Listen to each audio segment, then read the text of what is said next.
Hello दोस्तों, this is mister from SR updates और आज हम बात करने वाले हैं ओबी की गाइडलाइंस को लेके। जी हाँ, आप लोग तमाम यूट्यूब पे देख रहे होंगे बट ओबी की गाइडलाइंस आपको नहीं मिल रही होगी। वो ठीक आपके सामने थी लेकिन आपको दिख नहीं रही है। जी हाँ, मैं आपको बताने वाला हूँ जो ओबी की क्या क्या गाइडलाइंस हैं जो मॉक टेस्ट में भी आपकी मदद करेंगी और ओबी में भी आपको मदद करने वाली है। तो आइए सबसे पहले मैं आपको दिखाता हूँ। यहाँ पे स्क्रीन पे मेरे सामने एक पोर्टल खुला हुआ है और ये पोर्टल है obe.du.ac.in। आप सीधे से लिखिएगा और सीधे आप पहुंच जाइएगा इस वेबसाइट के ऊपर, जो कि इन्होंने एक पोर्टल बनाया है, बहुत ही शानदार पोर्टल बनाया है। तो मैं बताऊंगा कि कितना शानदार पोर्टल इन लोगों ने बनाया है। दिल्ली यूनिवर्सिटी ने बहुत ज्यादा मेहनत करी। तो आइए सबसे पहले देखते हैं इसे। तो यहाँ पर तो भाई इन्होंने साइन इन करने को बोला है पोर्टल पे और उन्होंने बोला कि आप यहाँ रजिस्टर्ड कर दीजिए अगर आप मॉक टेस्ट देना चाहते हैं और अगर आप ओबी देना चाहते हैं तो प्लीज यहाँ पे रजिस्टर करिए। रजिस्टर करने के लिए आपको एग्जामिनेशन रोल नंबर यहाँ पे डालना होगा जो आपका यूजर नेम है, एंड देन आपको पासवर्ड डालना होगा। देन नीचे ये जो अजीब अजीब शब्द दिए हुए हैं इस कैप्चा को आपको यहाँ पर डालना होगा। देन आप पहुंच जाएंगे सीधे रजिस्ट्रेशन पे और रजिस्ट्रेशन करने के बाद भाई साहब आपको पहुंचेगा एक एसएमएस और पहुंचेगा ईमेल जिसमें आएगा पासवर्ड। और अगर आपके पास वो एसएमएस और ईमेल नहीं आया तो फिर बैठे रह जाइए, कुछ नहीं हो सकता। दोबारा ट्राई कीजिए, दोबारा ट्राई कीजिए, दोबारा ट्राई कीजिए। आज नहीं हो रहा कल ट्राई कीजिए, परसों ट्राई कीजिए, जब तक ट्राई कर सकती हैं। जब तक है जान, जब तक है जान। तो इसी तरह से ही चलता रहेगा मामला, क्योंकि पासवर्ड आपका ईमेल या एसएमएस के थ्रू ही आना है। ठीक है जी। जो पहली आपकी गाइडलाइन उन्होंने यही बताई हुई है आपको कि आपको वन टाइम सेल्फ रजिस्ट्रेशन करना है कि भाई मैं ओबीई देना चाहता हूं, ये मेरा नाम है, ये मेरा एनरोलमेंट नंबर है, ये मेरा प्रोग्राम डेट ऑफ बर्थ है, ये मेरा एग्जाम रोल नंबर है, ये मेरा रजिस्टर्ड ईमेल एड्रेस है, ये मेरा मोबाइल फोन है। सब चीजें भरने के बाद आपके पास आएगा पासवर्ड। पासवर्ड आपके फोन पे एसएमएस के थ्रू या ईमेल के थ्रू आएगा। वहां के थ्रू आप इसे अगेन एक्सेस कर सकते हैं, मॉक के लिए भी और ओबीई के लिए भी। अब चलते हैं आगे। तो क्या है भाई आगे, on the date of final OB examination, जिस दिन आपका ओबी एग्जामिनेशन होगा उस दिन आपको क्या करना है, उस दिन आपको इसी पोर्टल पे आधे घंटे पहले बैठ जाना है। आपका पेपर है सुबह 7:30 बजे, तो 7 बजे पंडितों की तरह बिल्कुल नहा धो के तैयार होकर बैठ जाना है आपको 7 बजे, और 7 बजे आप लोगों को इसे लॉग इन कर लेना है। आधे घंटे पहले आप लोग लॉग इन कर सकते हो, ठीक है। और लॉग इन करके आप देख सकते हो सब कुछ ठीक चल रहा है ना, हाँ टाइम स्लॉट ठीक चल रहा है, सब कुछ मैं कंफर्टेबल बैठा हूं नहीं बैठा, तो 7 बजे आप बैठ सकते हैं। जैसे भी आपका टाइम होगा उससे आधे घंटे पहले। तो जैसे ही एक बार स्टूडेंट लॉग इन कर लेगा पोर्टल पे तो एक क्लॉक सामने आ जाएगी, टिक टिक टिक टिक, और उस क्लॉक पे आपका टाइम दिखना शुरू हो जाएगा। ठीक है, वो इतना टाइम आपको मिला है।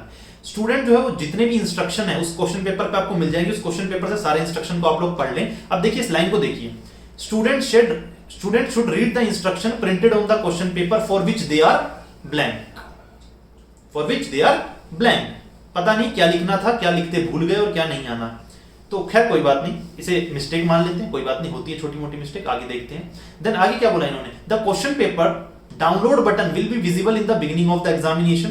The question paper will be released on the portal at the commencement of the particular session of the examination as per the date sheet released by don't know, है ना। तो कोई बात नहीं, हो जाती है बड़े बड़े लोगों से छोटी छोटी मिस्टेक, है ना। कहते हैं ना बड़े बड़े शहरों में छोटी छोटी मिस्टेक होती रहती है सिमरन। तो वैसे ही छोटी सी मिस्टेक है, पता नहीं किसने डेट शीट रिलीज की है, खुद ही नहीं पता। क्या है, तो ये छोटी छोटी बातें जो आपको ध्यान रखनी है। अब अगर आगे मुद्दे पे आते हैं, कोई बात नहीं। इसके बाद इन्होंने लिखा है कि आपको अगर खुद से ये सब करने में दिक्कत हो रही है, डेस्कटॉप लैपटॉप आपके पास अवेलेबल नहीं है, फोन में ज्यादा अच्छी तरह नहीं हो पा रहा, तो आप लोग इनके कॉमन सर्विस सेंटर पे जा सकते हो और वहां से पेपर डाउनलोड कर सकते हो। डाउनलोड करवा के प्रिंटिंग पेपर ले सकते हो और उस पर आप काम करके उन्हें वहीं की वहीं अपलोड करवा सकते हो।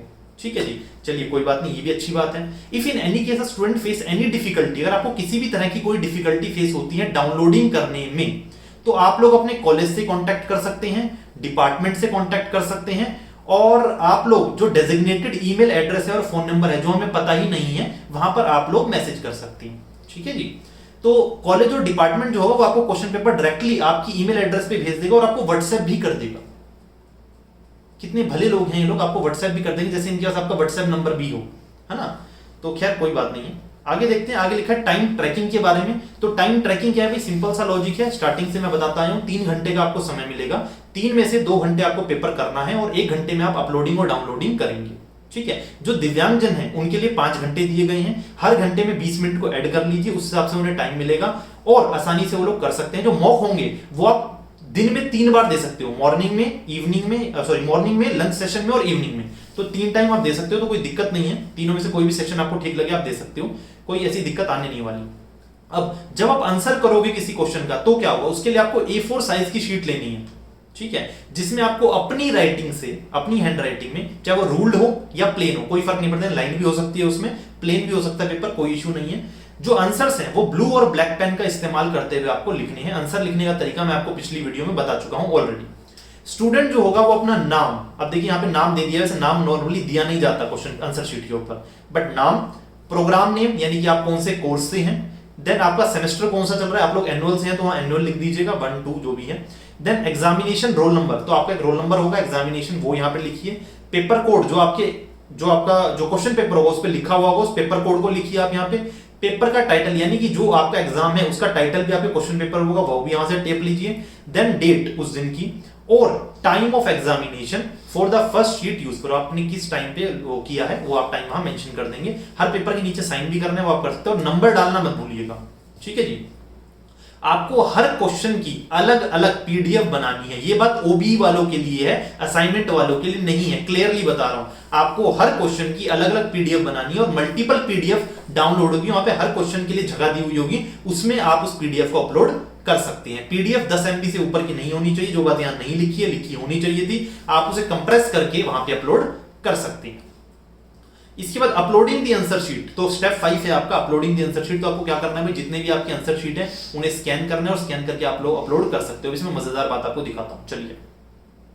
तो in case for any reason the student is not able to upload the answer sheet, अगर किसी कारण से आप लोग आंसर शीट को अपलोड नहीं कर पाए पोर्टल पे, The same can be sent in PDF format at the designated email address and WhatsApp number, तो आपको ईमेल एड्रेस और WhatsApp नंबर जो इन्होंने दिया ही नहीं है, उस ईमेल एड्रेस और WhatsApp नंबर पे आप लोग उस आंसर शीट को भेजेंगे अपने कॉलेज या डिपार्टमेंट को, कॉलेज आपका होता नहीं है, डिपार्टमेंट को कुछ अता पता नहीं है, तो वहां पर आप भेज सकते हैं। अगर इन केस ऑफ डैश, अब डैश मुझे नहीं पता कि इमरजेंसी की बात कर रहे हैं या कैजुअल केस की बात कर रहे हैं, तो यहाँ पे लिखना फिर से भूल गए हैं, कोई बात नहीं। In case if by mistake a student upload a wrong answer sheet, अगर आपने गलती से गलत जगह पर गलत पीडीएफ को अपलोड कर दिया है तो क्या होगा, देखिए उसमें कोई ज्यादा दिक्कत वाली बात नहीं, अगर आपने गलत कर दिया तो आप उसे ठीक कर सकते हैं, लेकिन अगर आप लॉग आउट कर चुके हैं तो कुछ नहीं हो सकता भाई साहब, यानी कि एक तरह से एग्जामिनर ने आपकी शीट को आपसे छीन लिया है, अब आप उस एग्जामिनर से शीट वापस नहीं ले सकते, ठीक है जी। तो अगर आपने लॉग आउट नहीं किया, नहीं एग्जामिनर को भी सबमिट नहीं किया है, तो आप उसमें चेंज कर सकते हो, कोई ऐसी दिक्कत वाली बात नहीं रहेगी, लेकिन लॉग आउट भूल के भी ना करें।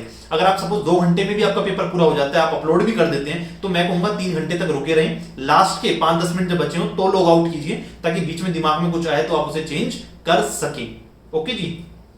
अब यहां पे लिखा है student shall be required to submit a declaration regarding UFM, oh my god, through the button provided on the portal before uploading the scanned image of the answer script, यानी कि जब आप लोग अपने आंसर को अपलोड करेंगे तो आपको यूएफएम का बटन होगा जिस पे आपको क्लिक करना है। तो यूएफएम क्या है ये, ठीक है जी, यूएफएम है अनफेयर मींस, यानी कि आप कोई गलत तरीके का इस्तेमाल नहीं कर रहे, आप चीटिंग नहीं कर रहे हैं, आपने अब किसी अपने भाई बहन अपने ट्यूशन टीचर की मदद नहीं ली है, आपने उससे लिखवाया नहीं है, यानी आपने कोई भी अनफेयर मींस का इस्तेमाल नहीं किया, और आप लोग जो हैं बहुत ही सादे सरल विचारों वाले व्यक्ति हैं और आपने अपने आंसर को लिखा है और उसके बाद आप लोग बड़ी सत्य के साथ उसको स्कैन करके और फिर अपलोड करना है, ठीक है जी। तो आपको ये साइन करना है, तो मतलब साइन इन द सेंस एक टिक आएगा, उस टिक को कर देना कि भाई मैंने सब कुछ खुद ही किया, ठीक है।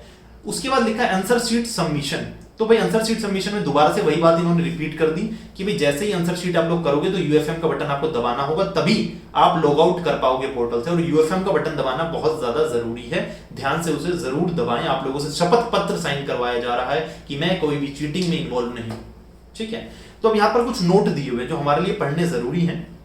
क्या दिया हुआ है, ये जो मॉक टेस्ट होंगे ये ओबी एग्जामिनेशन की तरह होंगे, बट इसे ओबी एग्जामिनेशन मत मानिएगा, ठीक है, कंपलसरी नहीं है, आपकी मर्जी है, देना है दो, नहीं देना मत दो।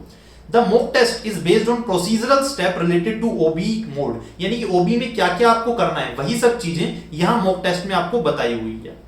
Then the facility of CSC, CSC क्या है, कंप्यूटर सर्विस वाला जो है, is meant for appearing examination, ये मॉक टेस्ट के लिए नहीं है, सिर्फ जो आपके ओबी एग्जाम होंगे उसके लिए है, as per the date sheet notified by पता नहीं, ठीक है, फिर से ब्लैंक। सो मॉक टेस्ट जो आपके होंगे वो 4 तारीख से आपके हो चुकी हैं, शुरू हो चुकी हैं, और आप लोग बहुत सारी परेशानियों से जूझ भी चुके हैं, और 7 तारीख को ये बंद भी हो जाएंगे मॉक टेस्ट के लिंक जो है।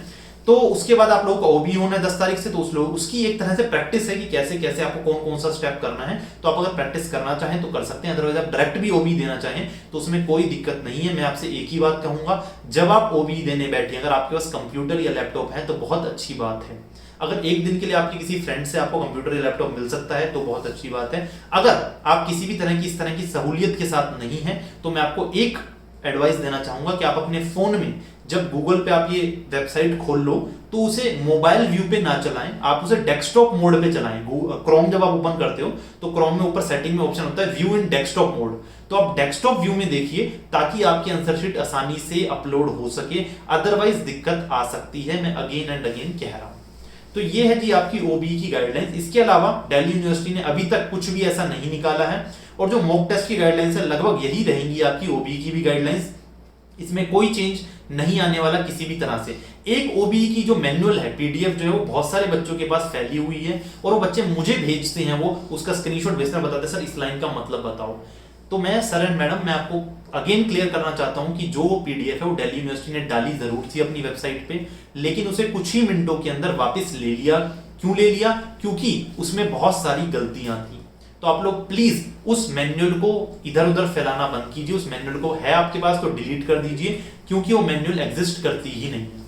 ओके, तो यही है आपके सारे सारे स्टेप्स जो आपको यहाँ पर फॉलो करनी है। तो आई होप आप लोगों को वीडियो समझ में आ गई होगी। वीडियो में कोई दिक्कत है, कोई क्वेश्चन है आपका, तो प्लीज आप कमेंट सेक्शन में मुझे बताएं। मैं कोशिश करूंगा जो स्टार्टिंग के 24 घंटे के हमारे जो कमेंट्स आएंगे उनका रिप्लाई करने की। So thank you very much for watching this video. This was Sachin Bansal signing off.